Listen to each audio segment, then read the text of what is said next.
안녕하세요. 조철희 박사의 통통통 시간이 왔습니다.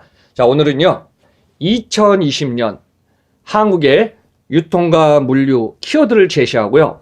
또 우리나라 유통과 물류업계의 가장 큰 문제점과 해결책에 대해서 제가 한번 정리해서 키워드를 중심으로 다양한 설명을 여러분들한테 제시해 보겠습니다. 참 급변하는 대경쟁 글로벌 시장에서 우리는 지금 빠른 속도전에서 생활하고 있습니다. 자, 경쟁 기업이 너무 많아진 것도 사실이지만 우리는 멈추면 어떻게 되죠? 후퇴합니다. 그래서 제가 올해 유통물류 키워드를 한번 좀 제시해 보겠습니다. 자, 우리가 이제 마케팅을 하다 보면요, 기본적으로 4P를 들 수 있습니다. 첫째, 상품, 가격, 프로모션, 물류를 중심으로 제가 한번 딱 해보면요, 한번 봅시다. 상품, 전 세계의 상품은요, 지금 경쟁자가 많아졌고 우리나라만 해도 보세요. 동업종, 이업종 해갖고 상품이 그냥 쏟아져 나옵니다. 어때요? 제조업은 많은 상품 만들면 어때요? 과잉 제고가 돼서 안 되고, 유통기업은 많은 상품을 자기네가 빨리 해서 잘 팔리는 상품으로 소싱하든지 고객한테 갖다 줘야 되고, 전자상거래도 마찬가지입니다. 그래서 상품은 넘쳐나고요. 경쟁자는 어떻습니까? 갈수록 경쟁자는 동업종, 이업종을 떠나고 국경을 넘어갖고 그냥 경쟁자들이 지금 가면 갈수록 늘어나요. 그래서 앞으로는 뭐라? 동업종, 이업종을 떠나서 남과 똑같은 비즈니스 하면 어떻다? 똑같은 파이를 먹다가 더 이상 성장을 못한다. 그래서 남보다 옛날에는 반보 앞서가면 좋다 했더니 요즘은 한보 이상은 앞서가야 시장의 리더가 될 수 있다. 그 경쟁자 넘쳐납니다. 자, 매장은 어떨까요? 제가 뭐 항상 말씀드리지만은 2015년부터 급속한 전자상거래에서 지금 국내 시장의 과다 경쟁에서 오프라인은 다 줄고 온라인 전자상거래 해갖고 뭐 온라인 전자상거래 시장이 몇 조요? 130조를 지금 육박하고 있습니다. 그만큼 시장은 소비자는 어떻죠? 빠르고 안전하고 쉽게 구매할 수 있는 쪽으로 지금 다 달려갑니다. 그래서 이제 국내 시장 그런 쪽으로 좀 계속 가고 있습니다. 그러다 보니까 전자상거래 늘어나니까 거기에 물량에 대해서 보관하는 대형 물류센터는 계속 필요하죠. 근데 제가 이런 얘기 했습니다. 과거에는요, 대형 물류센터에 장기 보관해 갖고 했는데 요즘은 물류도 재고도 속도전이라 했잖아요. 많이 보관해서 오래 보관한 게 아니라 적당한 양을 보관해 갖고 빨리 배송해 준 게 최고거든요. 그래서 지금 시장 자체가 그렇게 지금 전자상거래하고 맞물려 같이 갔습니다. 야, 또 여기서 이제 국내 시장이 어떻게 변하냐면요. 우리나라 벌써 이제 몇 년 전부터 저는 2013년부터 예언했다. 저성장, 저소득, 저소비 들어왔어요. 근데 여기서 뭐가 비슷죠? 세금이 급등해 버렸어요. 그러니까 여러분들 아마 요즘 세금 때문에 아이고 집값 올라갔네. 좋은 게 뭐야? 집값이 올라갔으면 집 팔아야 했는데 나는 집도 팔지도 않는데 세금이 이렇게 올라갔네. 그게 지금 우리나라가 지금 안고 있는 저는 이제 과제로 합니다. 그러다 보니까 모든 게 가격 경쟁부터 그 다음에 기업 간의 경쟁하다 보니까요. 저 조철희 박사 얘기합니다. 2020년은요. 초박빙, 초가격 경쟁 시대입니다. 그러니까 뭐예요? 이걸 전문용어로 하면 프라이스 월의 대경쟁 시대가 계속 진행될 겁니다. 여기에 또 뭐가 있죠? 물건을 팔면은 재고돼야 되니까 풀필멘트, 빨리빨리 갖다 주세요. 뭐예요? 라스트 원 마일. 이 모든 게 그냥 다 플랫폼 융합형으로 지금 가고 있어요. 그러니까 이제 결국은 뭐야? 소비자들은 빨리빨리를 원하고 기업들은 고정비를 들여서 빨리빨리 갖다 주고 안전하게 갖다 주고 하니까 이제 우리나라 이런 시장이 계속 치러질 겁니다. 심지어는요, 어디까지 왔냐면 한번 보십시오, 여러분들. 우리 주변에서 작년의 키워드가 원데이 배송입니다. 하루 안에 갖다 준다. 1시간 안에 갖다 준다. 심지어는 30분 안에 갖다 준다. 제일 좋은 건 어때요? 주문하면 그 자리에 갖다 줘. 거기까지는 실현이 안 되겠죠. 그만큼 빨리빨리 문화의 고정비는 계속 늘어날 수밖에 없습니다. 그래서 이제 배송 전쟁은 갈수록 치열하다. 또 하나 제가 얘기했습니다. 가면 갈수록 지금 이런 상황이 되다 보니까요. 제가 용기 하나 얘기했습니다. 전 세계 지금 남극과 북극은 해빙되고 있잖아요. 그래서 지금 어때요? 지구의 수면이 올라가다 보니까 어때요? 지금 유럽도 그렇고 인도네시아의 그 수도 어디죠? 자카르타 맞죠? 자카르타의 수도가 저기에서 수도를 이전하지 않나.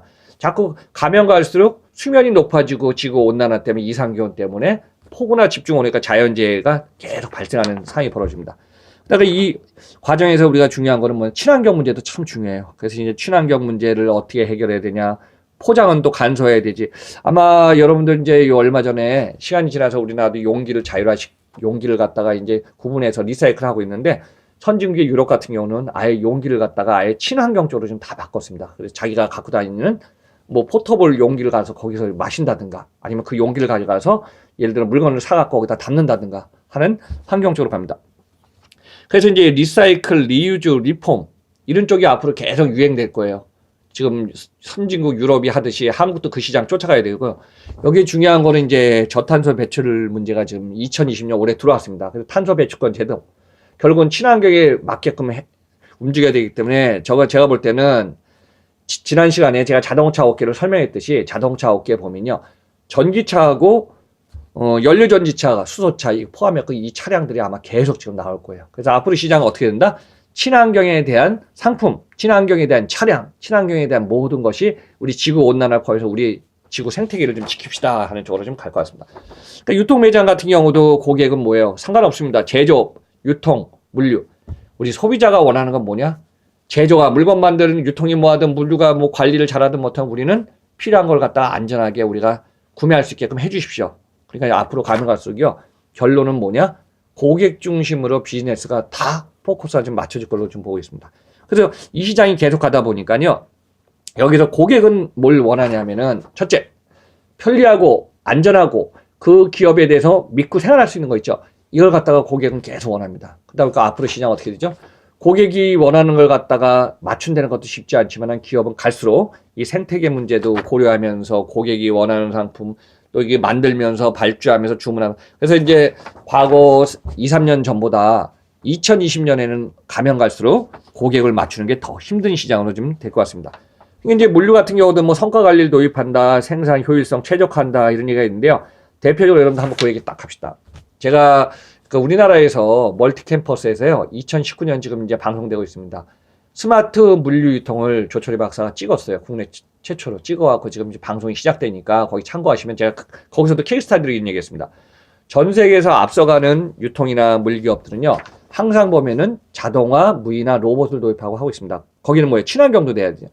대표적으로 2012, 3년 전에 아마존이 키바 로봇을 도입한 거는 기본적으로 미국의 노동 생산성, 인건비도 줄이면서 자동화시키는 쪽으로 간 거고, 여기에 따라서 지금 월마트가 드론을 통해서 요즘 드론 같은 경우는요, 하늘 나르는 드론, 걸어가는 드론, 거기다 점프하는 드론, 아주 그냥 드론의 용도가 너무 다양해졌어요. 그러니까 이제 우리 같은 경우는 이제 뭐 어떤 교통 문제 때문에 드론을 원활하게 못하지만은 선진국 땅이 넓고 이런 나라들은 드론의 용도도 지금 다양히 하고 있습니다. 그래서 이 드론이 그만큼 달라졌고요. 심지어는 월마트 같은 경우도 매장에서 쫙 물건이 팔리면 이제 재고 관리해야 되잖아요. 몇 개, 이 선반에 몇 개 물건이 팔려서 없었다 그러면 그걸 어때요? 드론을 쫙 띄워갖고 탁탁탁 서치하면서 이제 하고요. 심지어는 이게 큰 대형 물류 세트 같은 뭐 팔레트가 있고 렉이 있고 뭐 심지어는 높이가 뭐 6m, 8m, 10m까지 있거든요. 뭐 그건 어때요? 드론이 한번 쫙 스캔해갖고 지나가면요. 사람이 며칠 했던 거를 2시간 안에 끝낸답니다. 그래서 가면 갈수록 우리가 위험하고 이런 것은 다 드론을 활용해서 유통 매장 관리, 재고 관리, 이런 실사 관리를 갖다가 리얼타임으로 할 수 있는 게 가장 큰 장점입니다.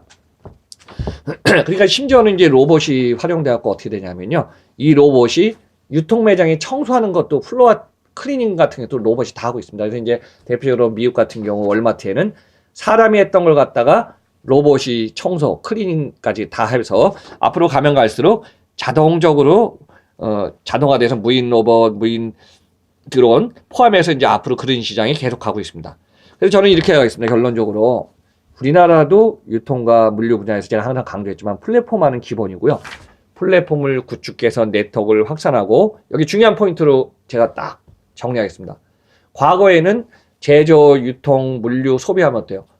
수평적 조직이었어요. 제조, 도매, 소매, 그 다음에 소비자. 그래서 어때요? 거래처 간의 어떤 수직적 조직에서 이제 제품, 상품, MD 뭐 이게 다 했거든요. 근데 지금 글로벌 시장에는 마인드가 바뀌어서 뭐예요? 수평적인 조직의 커넥션, 콜라보레이션, 연결관계를 좀 막 바뀌고 있습니다. 그래서 이제 여러 가지 상황 변수는 있지만은 수직 통합과 수평 통합의 표준화가 진행되면서 다양한 융합형으로 갔습니다. 그리고 이제 한 국가에 국한되는 게 아니라요. 우리나라는 해외로 물건 팔면 뭐예요? 수출, 아웃바운드, 수입, 인바운드. 제가 여기서 그 얘기 하겠습니다. 수출 수입하다가. 우리나라 이제 경상수지 1조 잘 유지하다가 2019년 데이터가 벌써 나와 있으니까요. 수출 6천억 달러에서 지금 한 5,300억, 한 10%에 줄지 않았습니까? 제가 그전 시간에 설명드렸지만요. 수출 수입은 가면 갈수록 뭐예요? 생산 공장을 자꾸 현지화되기 때문에 어느 순간에는 이게 줄어들 거예요.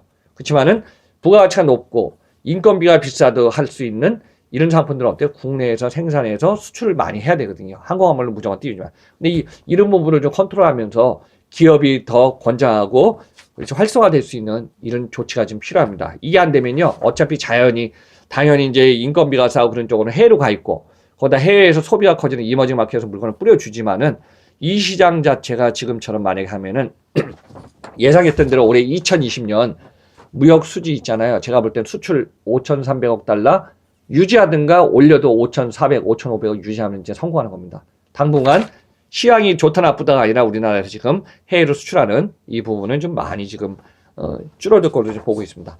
그래서 이렇게 앞으로 시장은 제가 이제 우리나라 유통물류 키워드를 제시하면서 한 얘기 뭐냐면은 과거에 기업도 성장하면서 하지만 여기서 이제 그 얘기 하나 했습니다. 최근에 빅 이슈 있었죠.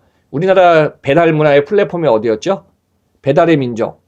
요기요가 통합했잖아요. 근데 독일의 DH가 어떻게 했죠? 참 비싸게 4조 7,500억 달러로 그걸 갖다 M&A 했습니다. 그러니까 제가 이제 전문가니까 저도 M&A 그 전에 많이 실사도 해봤는데 박사님 그리고 물어봐요.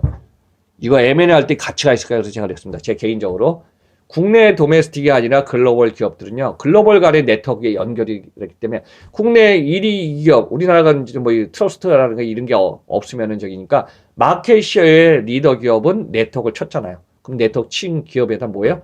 상품, 콘텐츠 다 거기다가 올려놓을 수 있거든요. 여러분 한번 보세요. 최근에 배달의 민족이 뭐 하고 있죠? 지금 슈퍼에서 주문하면 갖다 주고 편의점 주문 갖다 주잖아요. 글로벌의 네트워크의 퀵 서비스를 이용해서 움직이는 거에다가 자꾸 비즈니스를 태우는 겁니다. 어떻게 보면은 과거에 아마존이 글로벌 네트워크에다가 지금 태우는 거하고 비슷한 형태죠. 그래서 이제 글로벌은 융합형끼리 글로벌 네트워크를 연결하고 안정화시키는 것이 중요한 포인트라고 보고 있습니다. 자, 오늘은 첫 시간으로 제가 이렇게 했고요. 자, 다음 시간에는 그러면 한국 유통물류업계 문제점과 과제가 무엇인가에 대해서 제가 다음 시간에 제시하겠습니다. 자, 오늘 조철희 박사 통통통 구독해주셔서 감사드리고요. 마지막에 뭐죠? 구독과 좋아요 눌러주시면은 제가 앞으로 더 좋은 컨텐츠로 보답하겠습니다. 자, 그리고 여기서 잠깐 좀 설명드리면요. 조철희 박사 통통통 2020년 구정을 전후해서 매일 평일에는 글로벌 세상 들려주는 남자 조철희 시리즈가 리얼타임으로 전 세계에서 움직이는 내용, 미국, 유럽, 중국, 최근에 중동 문제 다 포함해갖고 그걸 제가 키워드로 정리해서 향후의 인사이트를 제시하겠습니다. 자, 여러분들 끝까지 들어주셔서 감사하고요. 앞으로 좋은 컨텐츠로 2020년 조철희 달려가겠습니다. 감사합니다.